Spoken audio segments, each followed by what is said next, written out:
Hi everyone, this is Ashley with CT Marina Digitals. I'm going to do a tutorial using my new water podium backdrops in Photoshop. This might be a little bit of a longer tutorial because I have not played around with these ones very much yet, but you can follow along. If you need to fast forward at all, you can go ahead and do that. I'm just going to come over to my image. There's multiple ways to copy and paste to work certain things into your image, but I'm going to come over to my subject image first, and I'm going to click my quick selection tool and select subject, and make sure that the subject is selected pretty good. You can use your plus and minus up here to take away or add to the selection. Go ahead and duplicate your layer and create a layer mask. And then I'm going to come over to my podium backdrop and I'm going to select all, edit, copy, edit, and paste into my image. And then I'm going to go ahead and just resize that real fast. Now I'm going to be using, I'm not sure yet, the Flood plugin, which is a great plugin to use for water reflection. I use it in almost every single one of my sessions. But if you're not going to be using that, I would suggest cropping the image into where you're not seeing more than the reflection of the podium, or else you're going to have to create the reflection of your subject in the water as well. But I'm going to leave it like this for now. If I need to, I can crop in later, or I can add the water reflection. Okay, and then once it's placed, press that check mark. You can go ahead and drag it in between your subject, two subject layers. Then I'm going to grab my subject layer and I'm just going to resize. I know what makes sense here. And now this is a little bit darker of an image, obviously. I'm going to bring down the highlights on her, just a curves layer real quick. Just go ahead and go into your adjustments, curves, create that clipping mask, and I'm just going to bring that down just a little bit because it's a little bit of a darker image. And then I also want to change the color of her dress. I do have a color change action in the shop to make it a little bit easier for you, but I'm just going to go ahead and do a new layer on color blending mode. Grab my brush at 100% opacity. I think I'm going to do like an orange to match this, the light coming off of the podium, and then just paint that on. I'm going to do a quick job of it for tutorial's sake, but you would have to zoom in if you even need to change the color. You would have to zoom in to make sure that you're not painting it onto her skin. You could also select the area of the dress and create a layer mask if you wanted to do it that way, so you didn't have to paint so small and fine around her skin.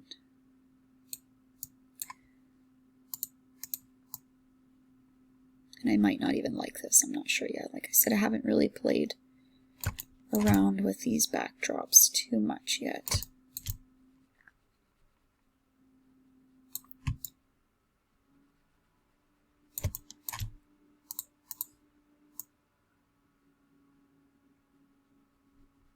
If you do change the color of the gown or the dress or the outfit of whatever your subject is wearing, you may also need to correct the skin tone. Create a layer mask, brush that off, accidentally brushed too much on there. You may need to create another layer and correct their skin tone around the dress if there's like a reflection on their skin. They have like a red dress and they kind of have a red reflection on their skin because of the red dress, and you're turning it blue or something.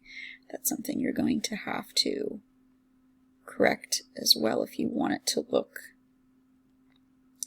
realistic. Okay, I'm just going to zoom out here and see how this looks. It's not perfect because I don't want to spend too much time on that part, but I think it does look better than the red. It matches the image more. Okay, so we need to add shadow. So I'm going to go ahead and go to my background layer, and I'm going to create a new layer, and I'm going to change it to multiply blending mode. I'm going to come over and grab my brush. I'm going to start at 100% opacity. And now this image is kind of, there's not really too much directional light coming from anywhere. So you're going to want to just follow the light mostly that's on her, and I'm just going to add some shadow down here by her foot and her dress. Now I'm going to hold down Alt on my keyboard, and I'm going to grab a dark part of the podium here, and I'm just going to brush in a little here first. I'm going to create another layer. I like to do my shadows on different layers so I can adjust them. Zoom in, and I'm going to use a very small brush and just get around her toe area here. Doesn't look like the edges need cleaned up too much, but before you do this, if the edges don't, if it looks like, actually if I zoom in a lot here, there are some parts missing to her toe. So you would just come in here to your mask on your subject and use a white brush at 100% opacity to brush that back in, and any other part of the image that is missing. You can go around the whole outside and make sure that your copy and paste worked well, which it worked pretty well on this one. Okay, so I'm going to go back to my shadow layer here, brush in that small shadow. If you brush in too much, just create a layer mask and use a black brush to brush it back off a little bit.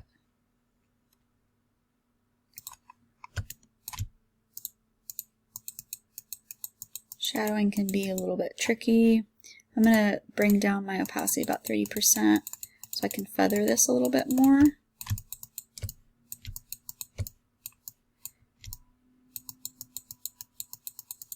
And just brushing in shadow little by little. Again, if you need to brush any off, you can just go to your layer mask. I'm going to brush some off of this one. Feather that a little back a little bit more.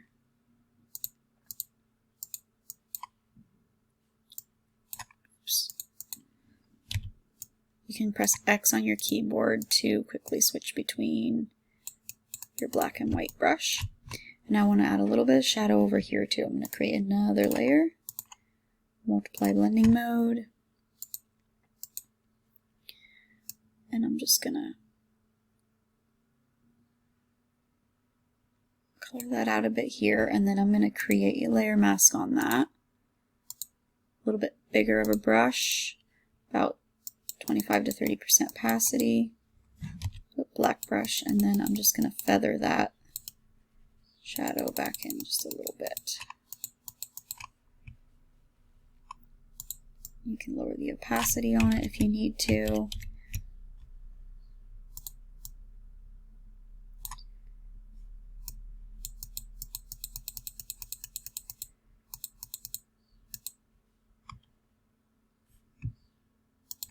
White brush to brush it back in.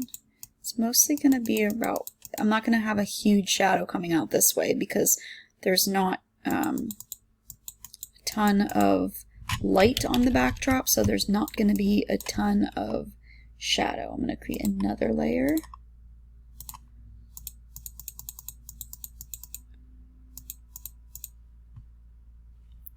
Just to help feather that shadow out.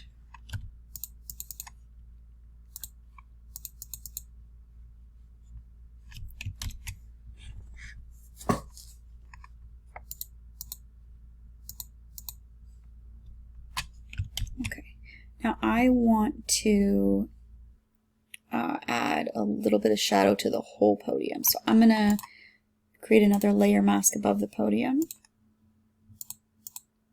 Okay. And on multiply blending mode. And I'm going to use about 25% here, opacity.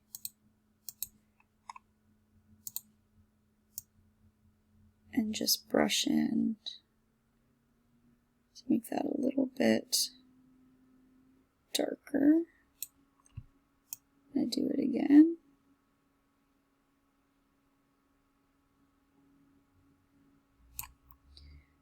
You can lower the opacity on that, create a layer mask, 100% opacity, and I'm just going to brush it off, obviously, of the water back here because we don't want it on that.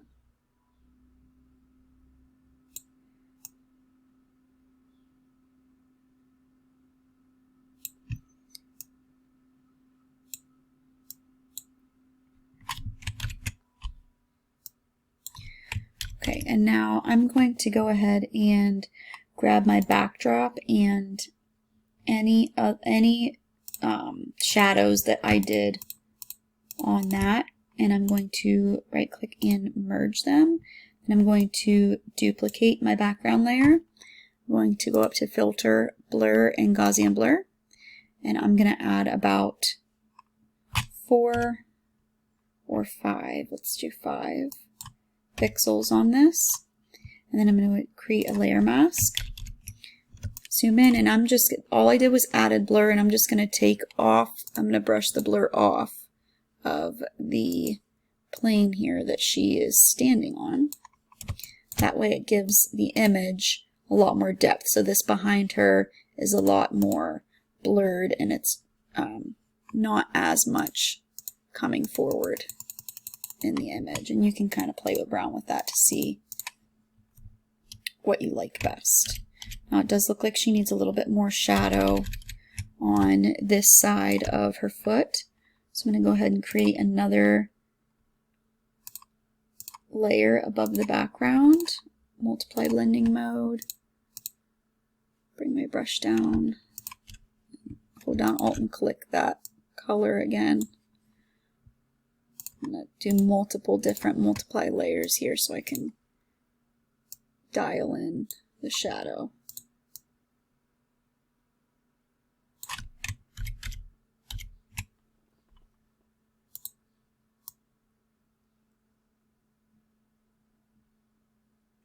Okay, that looks good.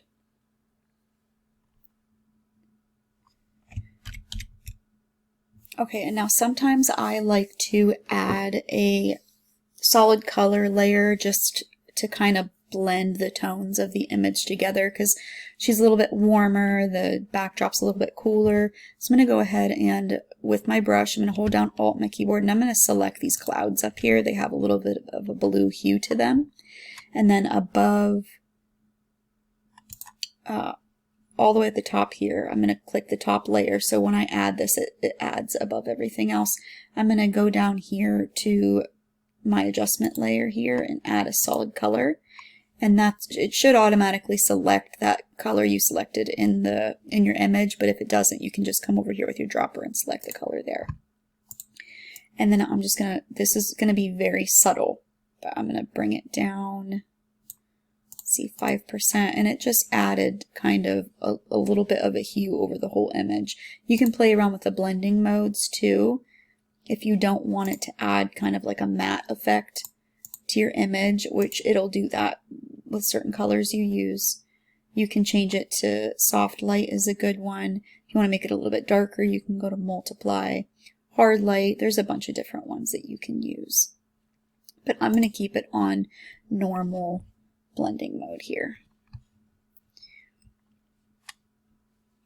And then go around your image again one more time. Just make sure that, see, her hair needs brushed in a little bit right there. So I'm going to go over to my mask, and I'm going to use a smaller brush at 100% opacity, white, because I'm brushing it back on here, and brush her hair back in there. Now a little bit of red is showing through from the initial backdrop, so I would just bring it down to about 20% black brush and just brush that off little by little so that blue shows through instead of the red, because you don't want to completely brush their hair off there. Here's some more around here. Some more red showing through.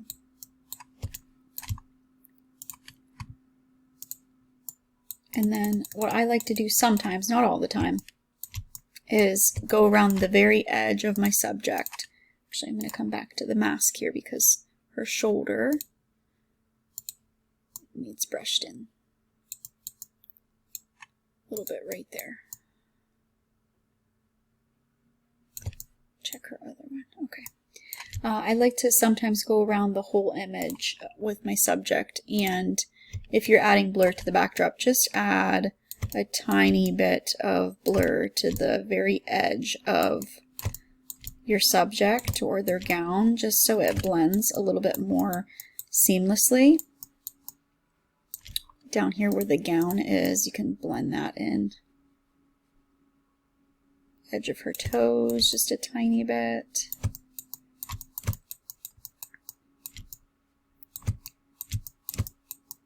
And now I would go in and, if I didn't before, I would go back into this color and select that orange and fix up the rest of the color there on the gown. Okay, so now what I was saying earlier about the reflection, you would have to merge all these layers together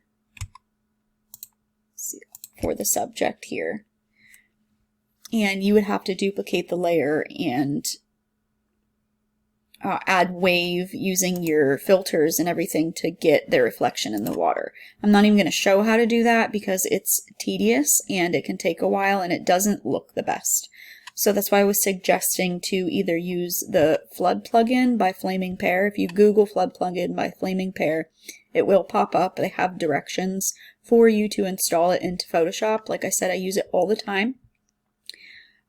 So I'll show with the Flood plugin, or you can either just, I'm done with my shadows and everything here. I think this looks pretty cool. So I'd flatten my image, and then you can either crop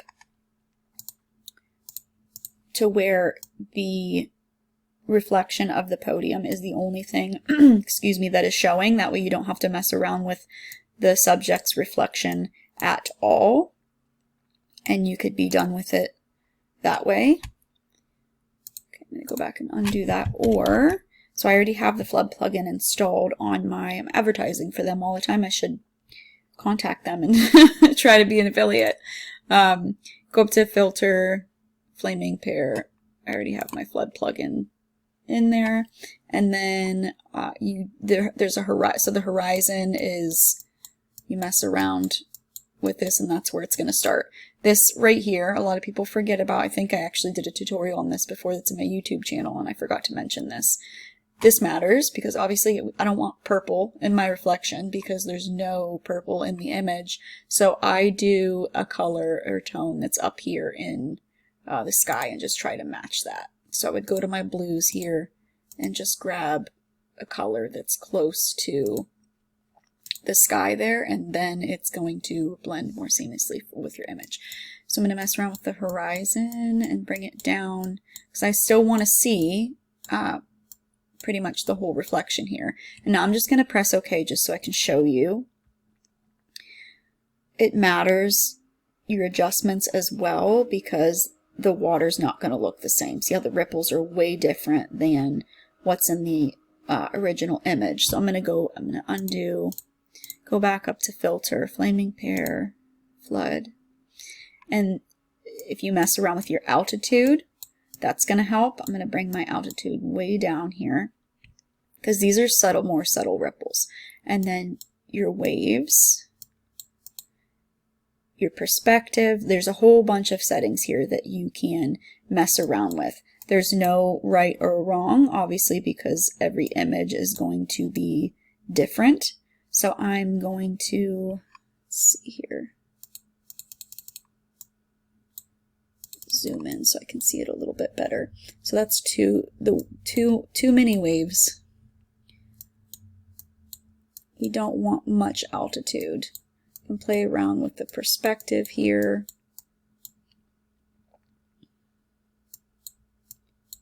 I don't really mess around with the brilliance too much.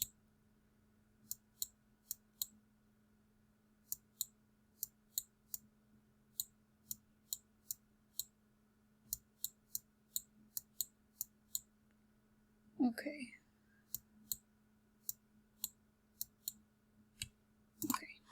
I think that's good for this image. We'll see. It gets a little bit trickier when you don't have as much water or reflection to play with. Okay, so that complexity looks good, but I want to change the, let me go back in, so I'm not going to undo, I'm just going to go back in, because I like everything except for the horizon. I want to bring that up some, or down, I don't know yet. There we go.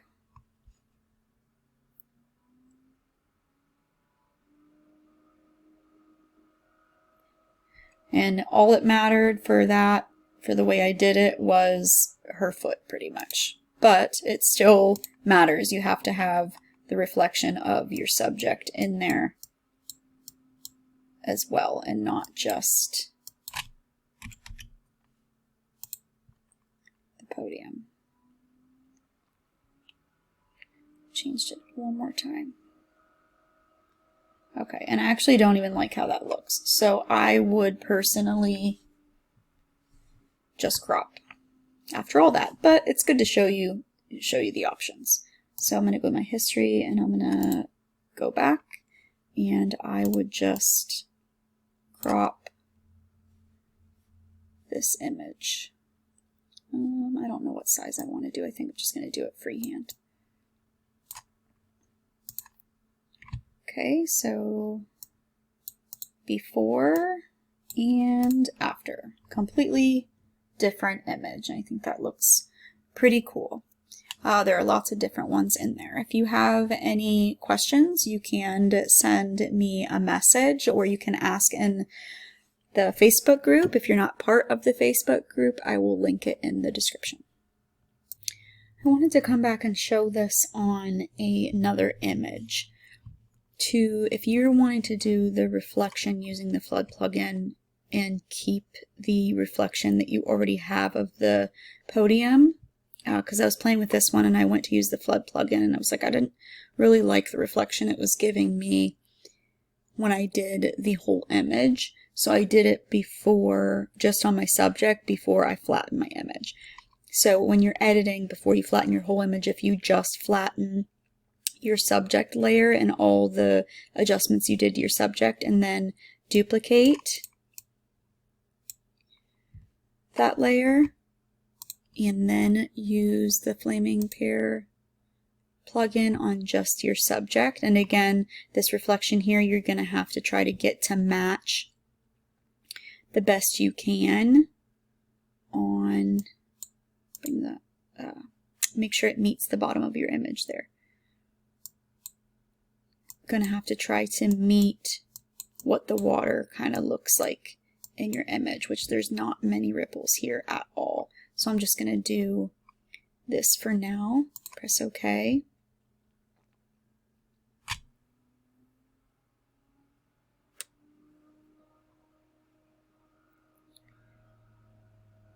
Wait for that to work, and then it's going to give you the reflection of just your, and I would play around with the ripples and stuff to get it to look a little bit more realistic, but then you would create a layer mask on that layer, zoom in and brush it off of the reflection of the podium. Come in real here. Make sure that it meets there.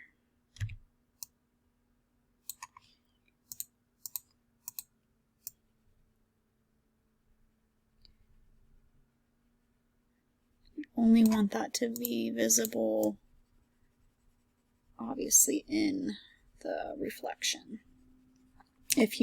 And that's only if you want to keep the reflection of the podium that's already there. So I just wanted to record a little bit more to show that.